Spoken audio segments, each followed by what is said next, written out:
Hi, everyone.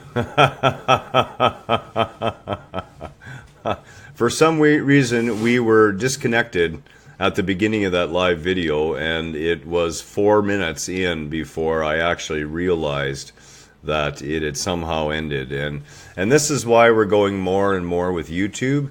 YouTube has far better stream redundancy and a far better setup to make sure we deliver a quality stream every time and do not have this problem. That being said, we'll flip to the opening graphic for a minute. Enjoy a few seconds of Kelly's music. So we're gonna back this communication truck up a little bit and start all over again. And Han, I'd like you to actually do a comment on the live video. Okay, so that I can actually see that the comments are functioning. There we go. Good evening, Jennifer. Hope you didn't get too confused by that. Hello. Nice one, honey.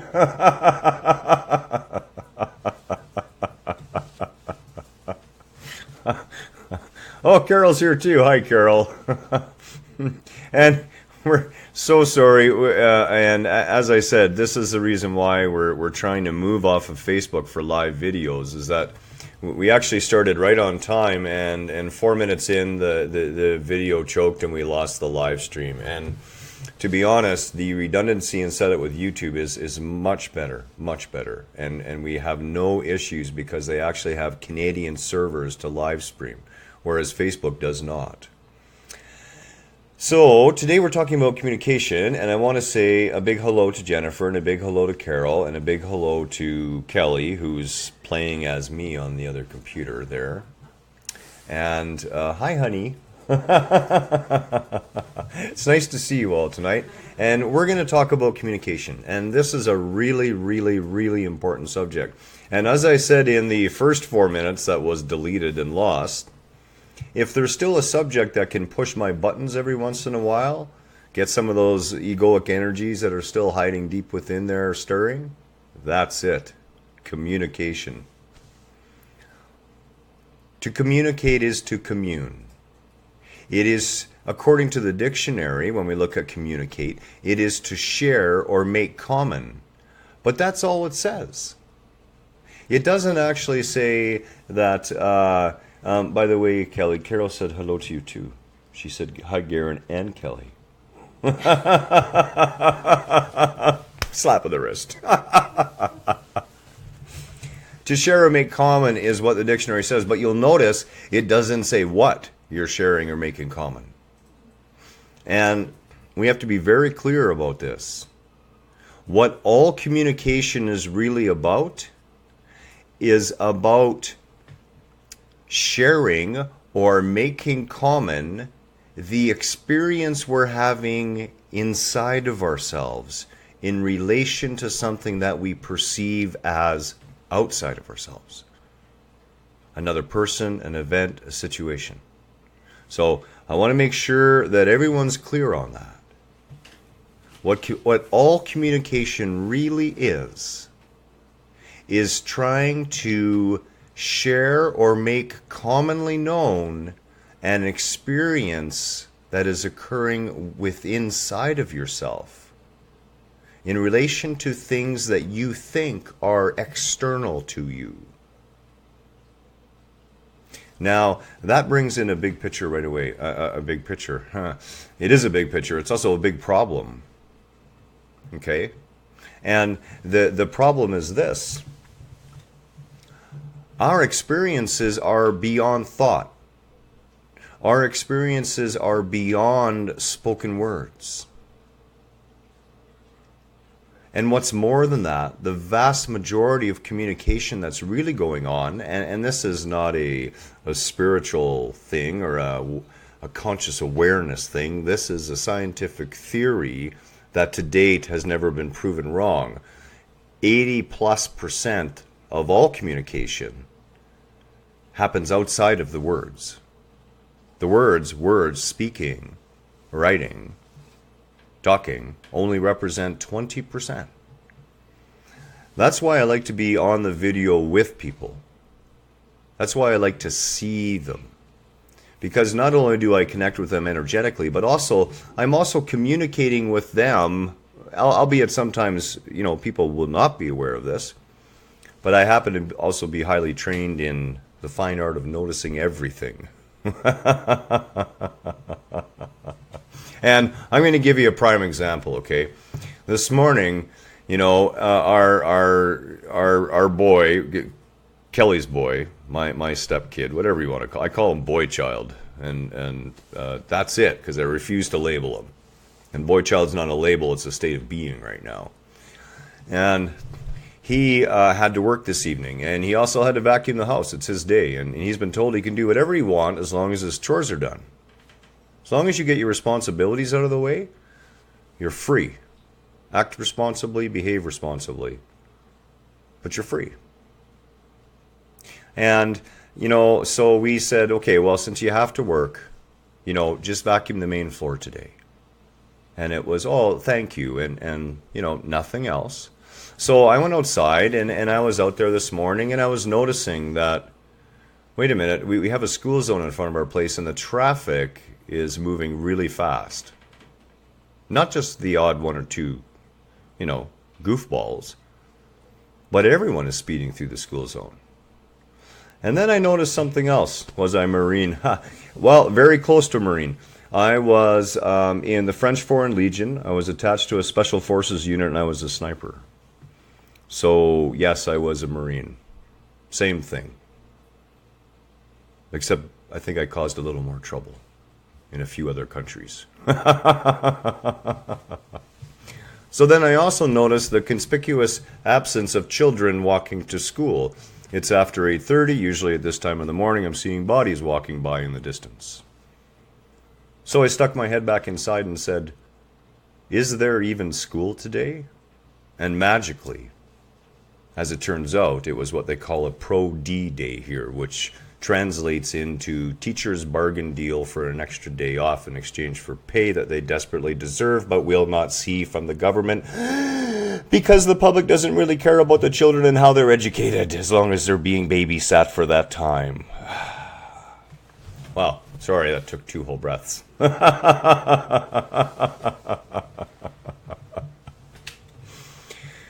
What happened was it was a failure to communicate properly and intentionally. And what we're trying to make common is, or make known, is a feeling that's going on inside of us. And words and labels can very much so, maybe not as much. Words and labels actually really get in the way of the experience. And one of our group members had mentioned yesterday that she thought that words had power. And words do have power, and we're going to talk about that. But the power is so many times exercised ineffectively and in the wrong, well, not wrong directions, but in directions that do not support evolution and growth. They're in directions that support the belittlement and making people feel smaller and reducing energy vibrational states. And I do not support that. Our words and labels, we get so caught up in these words and labels that, I was having a conversation with a pastor who appeared to be relatively intelligent up until the point that I mentioned to him that the Bible was never written in English originally, and that the word Allah is Arabic for God, and that indeed it is the same God of Abraham that the Islamic faith is talking about. And this man, of course, was off his rocker because his argument was that, well, in the Bible it's God, G-O-D.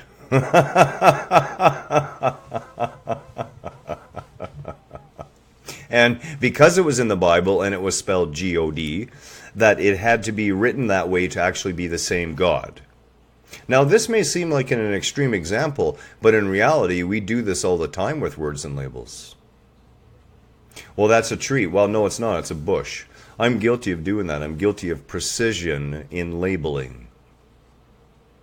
So when someone says to me that's a tree, and I know it's not a tree but a bush, I will automatically, by reflex almost, say, no, it's actually a bush.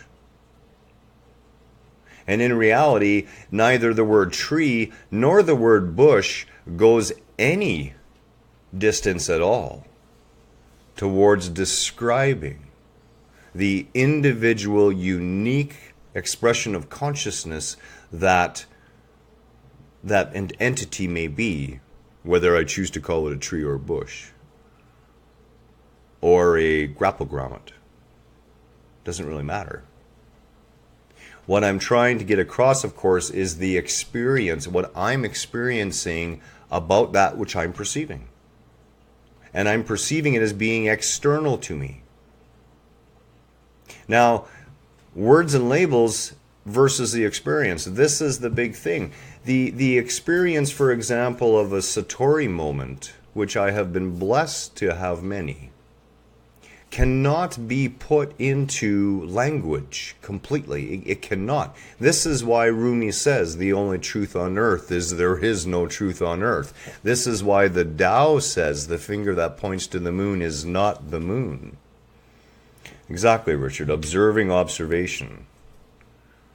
And we can almost imagine that sometimes, like the seeing our reflection in the mirror of the TV and in the reflection in the mirror of the TV or the mirror and over and over and over and over again, right?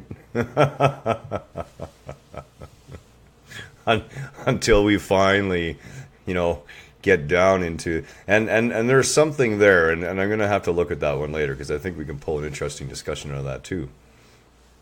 So the words and labels, we have to be so careful that we do not get hung up on them. And yes, they do have power, and yes, we need to use them, but we need to learn how to use them effectively while at the same time not being caught up.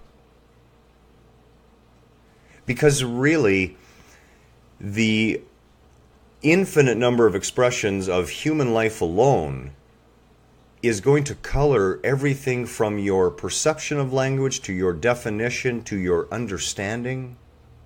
And we're only talking assuming we all spoke one language. And in some way we do, But, we don't all speak English. So then you also have further translation issues from one language into another where there is no word in one language for the subject to which you are speaking of, for example.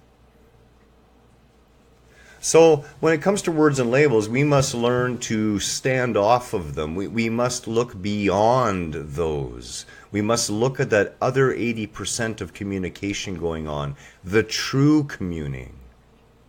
And, Kelly is both cursed and blessed by having someone like me in her life who simply reads her thoughts. She's totally transparent. And I've been in her vibrational state and so close to her for years now that it's actually funny, but not sometimes. It really isn't. That I can agree with. So, what blocks our communication? Well, the first thing is most times when we're communicating, we are too busy spending all our time worrying about what the other person is going to think about what we're going to say. Okay, and I'm going to repeat myself because that was a little sloppy. One of the primary blockages to proper communication, open communication, is that we fail to be our authentic selves. We become too concerned with what the other person is going to think or respond to what we have to say. And we do not focus on making sure that the experience that we are trying to vocalize has our full attention so that we can vocalize it openly and honestly and fearlessly. And obviously, in a state of fear, we are not our authentic selves either, because our authentic selves knows no fear. So the first block to successful communication is not being completely open with people, not exposing the core of what it is you're trying to express. And we do that for many reasons. And of course, the biggest one, and what most of them come down to, are fear. Or, guilt. Fear and guilt. The two enemies of mankind. Another good video. We allow that fear and we allow that guilt to queer our communication. We no longer are honestly communicating. We instead become mouthpieces looking to feed the other what they wish to hear, so that we can still get what we want. And, you know, when you honestly look at it, it's like, wow, okay, so most people are running around with ulterior motives, saying whatever they think other people want them to hear in order to get what they want. Now multiply this by a whole bunch of people. Like I said, quite frankly, it surprises me that communication occurs at all sometimes. And the reason it does is there's that 80% that's beyond the verbalization, beyond the written word.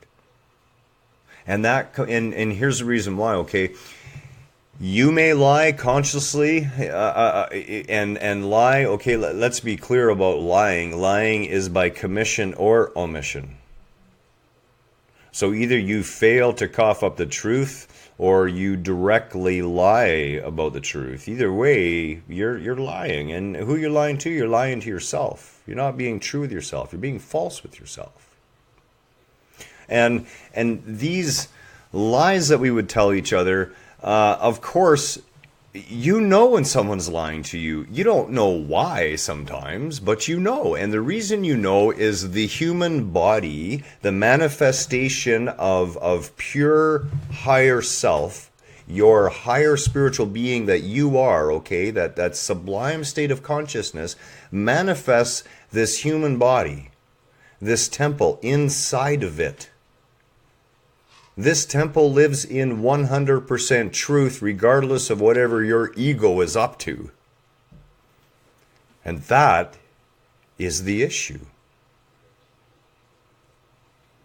Because when you try to tell a falsehood to another or to relay anything to another, your body has already and is vibrating the truth of things beyond whatever spitting out of your mouth, beyond whatever a lot of times you may even be thinking consciously about it. Depends how twisted up you are about your existence, okay? And I'm not talking about everybody, but a lot of people are. A lot of people are walking around unable or unwilling to properly communicate this experience of what's going inside of them, that something's coming, that change is afoot. And it comes out in various dysfunctional ways that we see on the rise. So it is so important that we, instead of continuing to act in this way by not being fully open, by not being authentic, we must instead become authentic, because every time we're not, that negative vibration, that dissonant vibratory state that we create, of course, gets into this body field. It begins to create aberrant vibration within the body field. You know, there's a fantastic little book, and it was written by a woman who thought she was going to get a reward from the Australian Aboriginal community for her work on Aboriginal rights and exposing a lot of the injustices around the world. And instead, this Aboriginal group had decided that they were going to take her on a 700-mile walkabout through the Australian desert to their sacred lands. And on that journey, she came to understand that these people lived in full authenticity with themselves, and in that state, their bodies healed almost magically. They had the ability to feel each other's vibrations and communicate telepathically over long distances. Mutant Down Under, exactly. Thank you, honey. Excellent book, worth the read. And she found out that many of the things that are blocking and causing us to be ill and become diseased eased, not at ease, has a lot to do with our unwillingness to become authentic. Because our body lives in a state of authenticity. It knows no other state. And when we are within proximity of another, we are radiating the truth no matter what it is we may be willing to try to convince someone of. And other people know it. You can feel it. We've all felt it.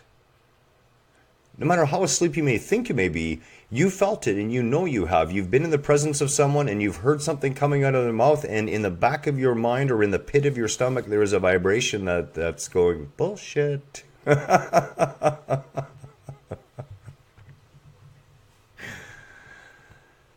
Words and labels versus the experience. Again, why did I put this on a second time? Well, I need to remind everyone again, don't get caught up in words, don't get caught up in labels. And there's another thing about the experience we have to talk about. Because we're talking about one-of-a-kind experiences that are filtered through the unique filter that your egoic sense of self is, your experience will never be able to be fully communicated to anybody. Not in the sense that you might imagine.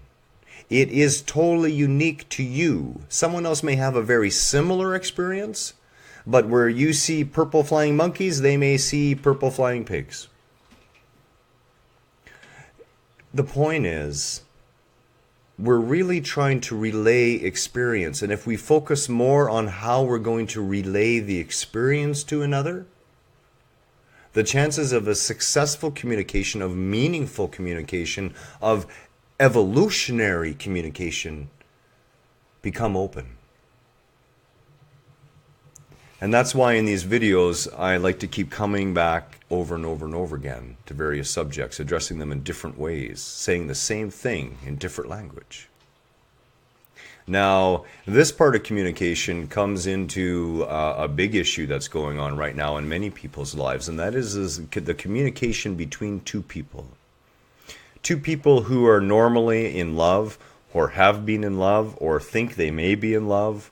In either case, you know, the word love oftentimes adds right into there the inevitable communication difficulties. And of course, we're talking about our human, physical, dualistic version of love. What are your rights when it comes to communication? You know, and I had to run this one by Kelly today because, you know, I am a bugbear with this when it comes to the work I do, okay? I do the work to the best of my ability as an expression of myself. And if someone chooses to work with me, I am clear and upfront about my expectations in an effort to communicate effectively. So I will say, honey, I know you don't usually, you know, communicate all the times before you just go ahead and do things. But since I have the plans, since I'm the one who's the knowledgeable person in this area and has had experience with this, if you're going to come work with me, I need you to communicate before you go ahead and make a decision to change something without letting me know ahead of time. Now, that is a condition of Kelly's working with me on a certain project. As I've said to her, honey, you have the freedom not to bother. If you cannot do this, that's okay. I'll do it myself. What I'm doing is I'm preserving her rights as a sovereign being. I'm preserving her right to know honestly and openly what my expectation is, what I'm asking of her, to understand that I need her to communicate in a certain way, and then offer her the freedom of choice, of free will, as she always has, to not want to communicate, and therefore not want to help out. And that's okay, no harm, no foul. You see, when we're trying to communicate to someone else, we think simply because we're speaking to them that we have a right. And as a matter of fact, we demand an answer of them.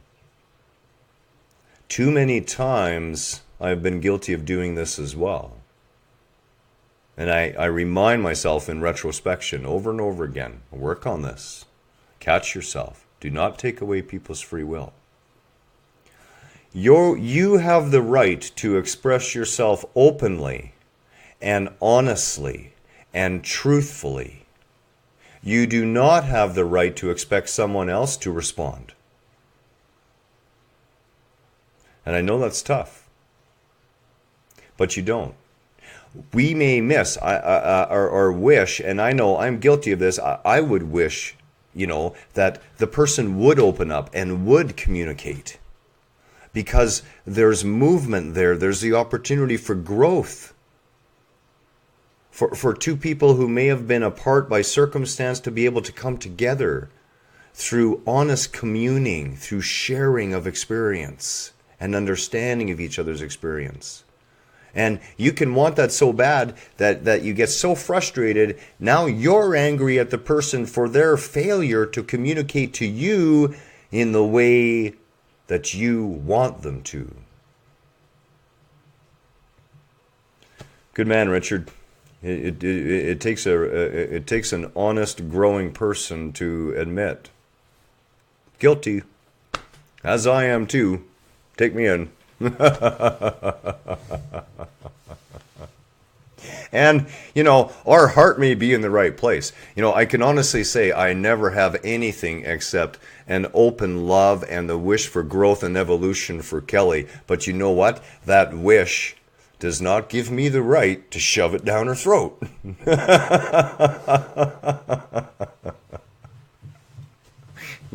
It all began. We've all seen that poster, the one that says, "You can take the horse to water, but you can't make him drink." And I was okay with that poster. I understood that. But when I was young, someone showed me another poster. And that poster was like the next paragraph of that. And it said, yeah, but you can knock the legs out from under that horse and you can stick their head under the water until they're forced to take a big gulp.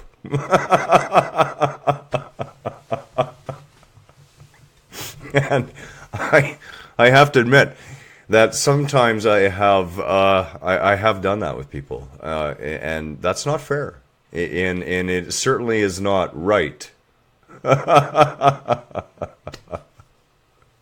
It really isn't, and this is the thing about recognizing our responsibility for ourselves, okay? It's actually glorious. Then you can realize you're guilty of something and accept responsibility for it, but not blame yourself. And say, yeah, okay, next time I'm gonna try and last a little longer. I'm gonna try and really focus on what I'm trying to communicate versus what I'm hoping to see back as a response. So, in communication, we do have to know our rights. And we have to be aware of other people's rights. To be fair and open and honest with them. Last but not least, starting over. So, we're going to throw out all the old modus operandi of communication. We're going to just toss it all out. And we're going to start again from a new, higher consciousness place of communicating. And what does that really mean? Well, first, if we're already involved with someone and there's some tension, there's some issues, we're both having difficulty maintaining that space of giving people their rights, of communicating openly and honestly and compassionately, and having respect for others' points of view, even if we hate it. Because it does represent a facet of that mirror of creation. It's the same energy, that person is still God. How do we start over? Well, one of the first things we can do is we can set some ground rules for our open and honest communication. And that ground rule starts with one. And again, I hate to put this so callously, but I'm really trying to make the point. Stop giving a crap what other people think about what you have to say. Because you never had any control over it anyways. And if you give that up, you will have 50% empty space in your head. The level of thought you go through day to day will drop in half. You will have more energy for the things you want to do in life because thought occupies more energy, costs the body more energy than anything next to digestion. That's the truth. Google it. We don't say look it up anymore or go to the library. We say Google it. You'll find out. Someone in the future is going to be really confused. Like, what is this Google? It's like an entity they talk to? So in the ground rules for dangerous times, your first ground rule, okay, is that you're going to stop caring about other people, how they choose to receive what you have to say. And you're going to concentrate and care about how you deliver your message instead. Ground rule number 1. If you can do this on a regular basis, you will find the quality and the togetherness of your communication growing. Your communications will become more clear, more joyful. Even you'll deliver what Eckhart Tolle would call in his book, A New Earth, a high quality no in a situation, which leaves the other person still feeling validated, that their point was worth listening to. Again, another thing that I'm guilty of. And Kelly and I have talked about this because I hear it all twice. I hear it in her head just before she starts spitting it out. And then what happens is she disconnects and she doesn't spit out what's actually in her head. And then I catch her on that. And now the tiger's starting to growl and his tail's twitching. You know, ego's starting to come out. Got to rein myself in. Come back to the ground rules. So, ground rule number 1. Everyone understands that. And again, I'm not talking about not caring about the person, because honestly, you're doing them a bigger favor. You're caring about them more by not caring about what they think about what you have to say and concentrating on speaking your truth, the experience you have within you, as clearly and concisely and compassionately and openly and honestly as possible. That is caring for another person, not caring whether you bruise their ego over the drinking habit that's killing them because you don't want to say anything, because they may not be your friend anymore. And the sheer lunacy of our behavior, and again, no judgment, but it is insane. There's no blame here. Only observation and the responsibility that we have to put on ourselves, and a way out. A doorway to all walk through, to practice on. And again, don't beat yourself up if you don't do it all the times. I don't. And believe me, I am far away from being a fully enlightened being. It's a journey, not a destination. If someone comes on one of these videos one day and says, I'm enlightened, do yourself a favor and delete them. Because you're being lied to. The second ground rule for dangerous times is, of course, to be willing to accept the other person's point of view as just as valid as yours, as crazy and messed up as you may think it is. And man, do I have trouble with this one. Oh, you know, you run into some people and you cognitive dissonance. The truth is right in front of their face, and they still won't look at it, and you want to like yank their eyeballs out and squish them onto that thing in front of them and say, see, it's really there. And then push them back in their head. You have to be nice. The point is this. Again, we have to understand that another person's point of view, no matter how unconscious, no matter how we view it as being asleep or childish, or how we are judging it, in whatever way we're doing so, we have to give them credit for their point, which means we have to stand on equal ground, because that's where we all are. And it is not our choice to force people to raise their consciousness. As a matter of fact, it's absolutely impossible. And I have to say right now, as far as communication goes, that we have members out there And of course, we're not going to talk about who their names are, but you know who you are. And it's not just one or two who are struggling with this, where, you want to communicate, you want to grow, you want to evolve, you want to live in this joyous space. But the person that you're currently with and have been with for a very long time is grown more asleep,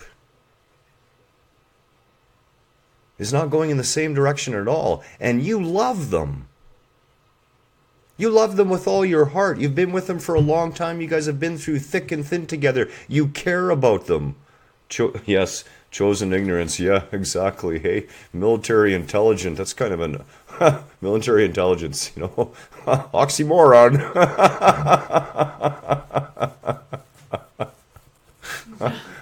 Really? Okay.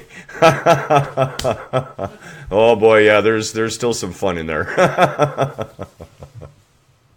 So, this is where we stand. And because we love these people so much, because we care for them, because we have had this life for them, we want their consciousness to rise too. We want them to see the way we see. We want them to experience the experience we're having in the same way. And they can't. It's not fair. They can't. You can't grab someone by the throat and lift them into a new conscious vibration. I know, I've tried. It doesn't work. It turns out into one of those nasty Darth Vader scenes instead. You really can't do it. You can't force someone to see a bigger picture. You can only be the example. That's all you can be. And you must be the experience in your own life. Because that is the true communication, okay? And we're going to talk about the ultimate communication. And that's coming up next. So the point is this. You cannot force someone to understand you. No matter how badly they may be suffering, no matter how much you may wish to take them out of that suffering, you cannot force them to understand you. And you know what? Damn it. It's one of the things we're all really guilty of doing. Why won't you understand me? It's not that they won't, it's that they can't. And that's okay. We have to allow that. I think the reason we get the most frustrated is because it causes us to have to make the realization that the choice always will and does lie with us as to what we're going to do about it. Because really, that's what it comes down to.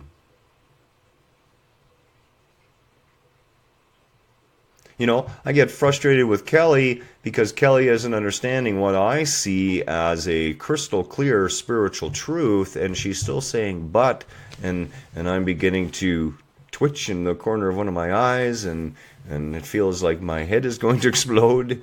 And what's happening? My ego's kicking in, and it's saying, honey, I love you to death. Why can't you understand this? I just want you to understand. And what are you going to do? Shake her until she gets it? We really try and do that with people. How many times have you had the same conversation with someone trying to tell them the same thing in various ways or the same way over and over again, and we wonder why they don't get it? It's because they can't, not because they won't. They will get it, but not on our timeline. They're on their own path. They're on their own journey. And the fact that we spend 20 or 30 or 40 or 50 years with them does not mean that those journeys may not need to divulge in different directions. Divulge. Way to go. Diverge. A little bit of an English problem here today. Luckily, I hear myself after the fact, so it's like, what did you just say? You moron! It's diverge, not devolve. I know! There's at least 2 or 3 of me in here. It keeps things really interesting. I mean, we all have a whole bunch, really, when you think about it. So, those are really the only 2 ground rules you need to understand to have a successful conversation, to start over with someone. And keep in mind, conversations take two. Communication takes two. If there is not a willing person on the other end, you might as well just shh. Or perhaps, as I mentioned to one of our members today, consider writing a letter. Consider writing that letter so you can be authentic. If you cannot stand in front of them and be totally authentic, write a letter that is authentic. Ask them to read it in your presence. Let them know that you have a hard time being 100% authentic, that you're afraid of this or you're not. Be open and honest. Expose yourself, because at worst, the very worst thing is you'll finally understand what you need to do for you. You'll finally be right in front of that choice you're going to have to make. And that choice will be that there is a person who is willing to come to you and be open and not, or there is a person who is simply not there, and now you're going to have to choose what you want to do about that. It's a nasty lesson, I agree. But the great thing about hard lessons is they're often the best teachers. You know, we remember those lessons when times are hardest. And that's the blessing, I think. Next thing to talk about, of course, is words. And we know words and labels, words again. And I've got, you want to talk about being driven nuts by the school system, okay? Our school system up here is running a campaign called Words Hurt. Excuse me, needed that little sip there. Moisten the palate. And they stopped right there. So they're going around school to school and they're telling people that words can do serious damage to people. That as a child, words can kill you. How? Through driving you to suicide. That words can make you feel small. Words can make you feel little and not important and all these other negative states of being. And you know what? It's true. But they forgot to tell the kids the truth. They forgot to finish the damn sentence. And that sentence starts with but. Those words only have the power we choose to ascribe to them as the receiver of those words. I'm going to say that again. I probably don't remember it, so I'm going to say it in a different way.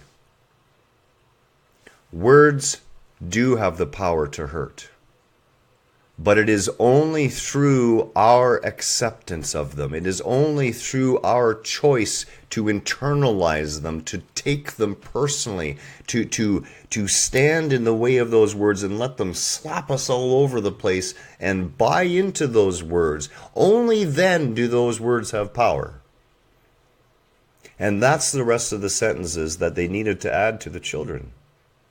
To give to the children, because we have a bunch of children running around now who are of the impression that a word can kill them, and what's worse, it's becoming dysfunctional. Where you know, as we see in the child who's next door here, you know, if you say anything at all that represents any negativity at all, he screams, "I'm sorry." And he screams it because of the dysfunction that's gone in the past over negative words that have hurt him. So here we come into this duality again, okay? Because here we go, okay, Garhen's gone nuts. Because he says words hurt, but they don't.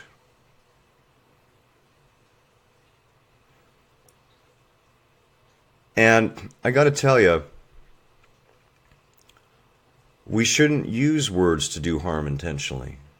We should not intentionally, intend to harm someone through the use of language. And I've been really guilty of that because I tell you, I can take someone to pieces with words alone. I can cut them right up.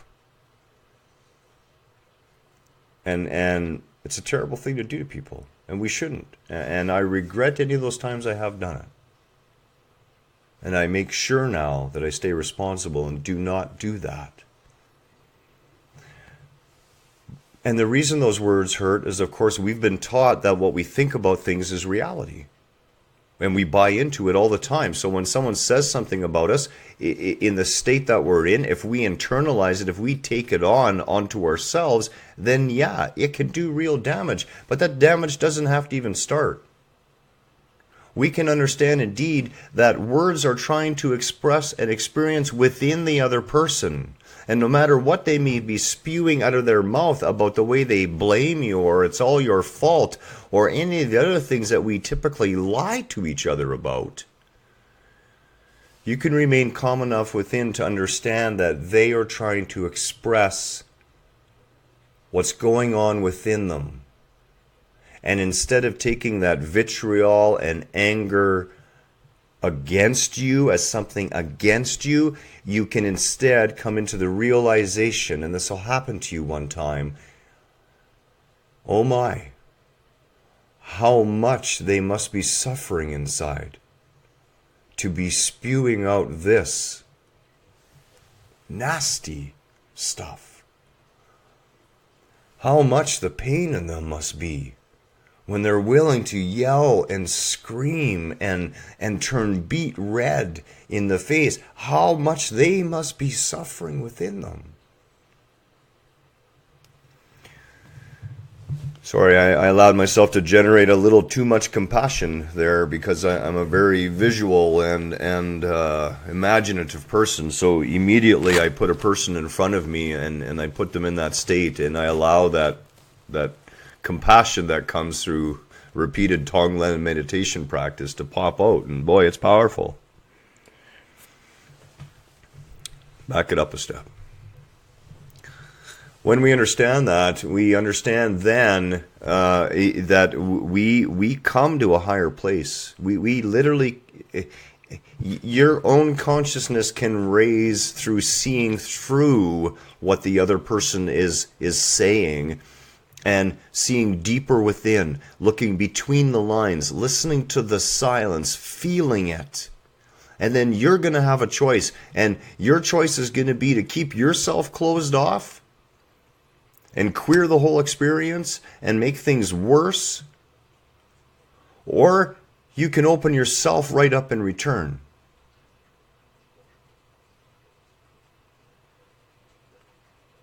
You know, there's nothing more beautiful than being, a question from Richard. Do you think your military experience led to your near enlightenment? Yes, it did. Absolutely. It showed me all the things that were both good and bad in humanity all at the same time. The only way I've been able to explain it to people is this, Richard, and I'm sure you're going to understand this, okay? A lot of people won't. It was both the best and the worst time of my entire life, all wrapped up at the same time, though. Like, you couldn't really separate the best and the worst, yet it was both of those.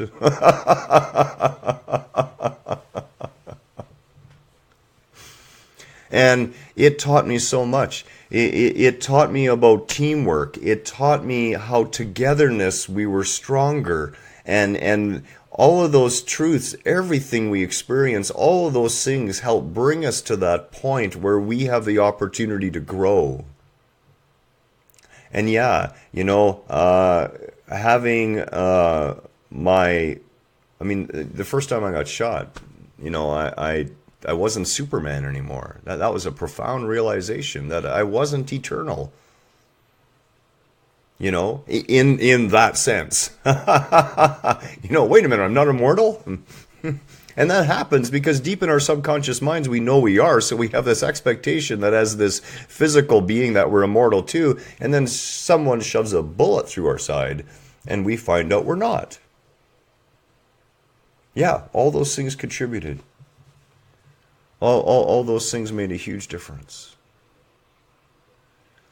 I was in the Middle East, and I can't honestly tell you where, but and that's not because I don't know. But back in that day, we had what we called an enemy that was, they typically take 12-year-old boys and arm them with grenades to come walking into the camp.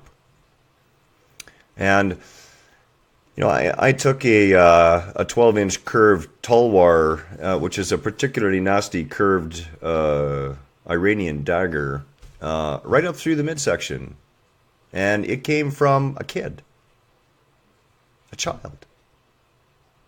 Yeah, it taught me a lot.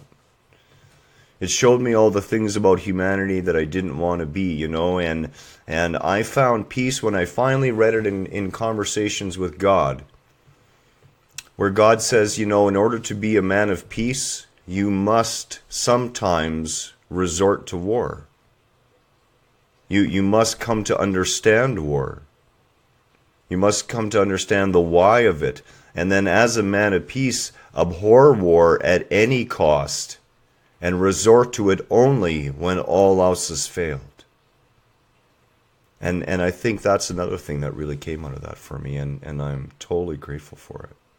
I wouldn't trade the experience for anything. I wouldn't. I just wouldn't. We come now to the ultimate communication. And we've been talking all along kind of about it too, okay? The ultimate communication comes when we take all the masks off, take all the preconceptions off, and be 100% ourselves in every minute of every day, regardless of another person's opinion. Love you too, man. Love you too, Richard. This is the ultimate communication that we are capable of, okay? And the more we communicate in this way, the more we are real with each other, the more we let what the experience within our being out, the more we show that the more honest we are, the more we glory ourselves. And what I mean by that is the more we literally bless our interactions with each other. And don't think you can't do that. You are a highly powerful spiritual being. You can, by your intent alone, sanctify an experience with another. And how do we do that? We do that through that ultimate communication, through that communication of dead, open honesty. Not afraid to hide ourselves. Caring so much for another person that we're willing to say the truth to them, even if it means they never speak to us again. And I've gotten very upset with Kelly over this at times, where I've said to her, you say you love this person, but because you're afraid that they won't talk to you anymore, you will not tell them the truth about what you feel about what they're doing to themselves, and it is causing them harm, and you are willing to stand by and watch them be harmed in order to protect your own self-interests. That's a tough one, isn't it? Hello, Linda. Love to see you too. Sorry, caught me right in a pontifical moment.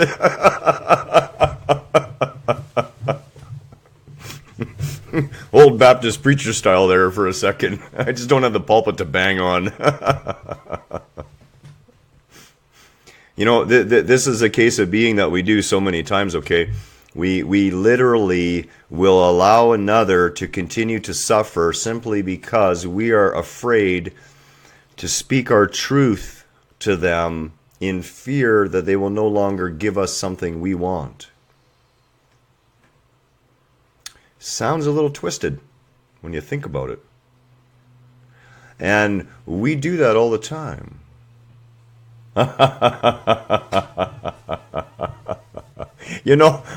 lot of people said I have kind of an infectious laugh, and I guess that's a good thing. Because there's one thing you learn as you mature in consciousness, is that things just become funnier and funnier. I gotta tell you, they really do. It just becomes one big cosmic joke. I mean, God's got one hell of a sense of humor. That's all I gotta say. I mean, really. And this concept of hell, that was a ringer. So, again, when we're going to commute with each other and commune or communicate, let us remember that what we're really trying to do is we're trying to share an experience with each other. And you never had control over someone else's experience of your experience, right? You never had control over that. So give it up. Like I said, the outcome is never in our hands. Our job is only to do the best we can from the level of consciousness we're at. That is all that is expected of us. And we grow in that every day. And yes, we have responsibility for it. But there is no blame when we fail. No blame. This higher consciousness, this higher authentic self, this communicating from a place of openness, from transparency, of being compassionate and realizing that we are all on equal ground, whether we agree on each other's points or not, of allowing people the right to refuse to communicate, to allow people the right to have their journey in their way and not try to put our will on them. In the same way, we would not expect our Creator to put its will on us. We want our free will. Much love to you all. The muse has left. The flow comes and the flow goes. And when the flow goes, it's who knows? It's time to go. Much love and namaste. We have a big day on Sunday with 2 events at 10 a.m. and 1 p.m. And we can talk about anything you want live. If you have a particular subject you'd like me to talk about, I seem to be possessed of an interesting gift, okay? If someone asks me a question, I have the answer. I don't have to look it up. I don't have to do any research. The answer just comes. It's been great. So we have the announcements that are pinned in the group, and there's a questions and topics one there. Drop me the questions in there, and we will do live videos on them. The Sunday Q&A is ripe just for that, as I am subject-less right now. Well, we could talk about enlightenment and brothels, actually. There's a great Buddhist story regarding a Buddhist monk who got over his craving for the passions of the flesh by living in a brothel. Interesting story. So, we can do that. Much love, namaste to you all. Have a wonderful evening. And again, it is my gift that you come. It really is. Thank you. Take care. Have a wonderful night.